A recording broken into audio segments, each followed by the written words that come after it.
নাসির, তাপদাহের পরিস্থিতি কেমন দেখছেন, কি বলছেন স্থানীয় আবহাওয়া অফিস?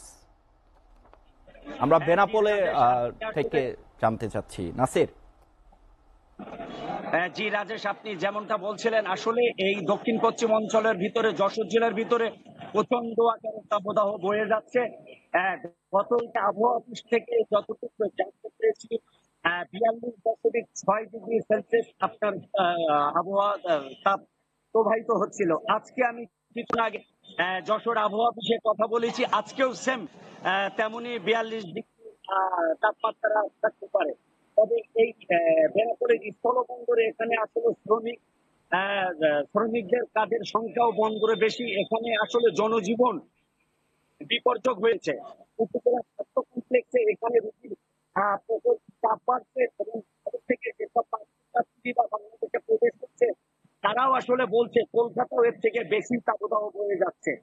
তবে এই উপজেলা অর্থাৎ যশোর বেনাপোল এই উপজেলায় জেলায় আসলে তাপদাহ বৃদ্ধি পেয়েছে। এবং এখানে আমি যেখানে দাঁড়িয়ে কথা বলছি আসলে এটা সড়কের সড়ক চতুর্থায় দাঁড়িয়ে আছে রাস্তার উপরে। এখানে আসলে পিচ গলে যাচ্ছে, যতই ক্রমশ মানে ঘন্টা যাচ্ছে ততই আসলে তাপদাহ বৃদ্ধি পাচ্ছে এখানে। তো এই ছিল সর্বশেষ কোন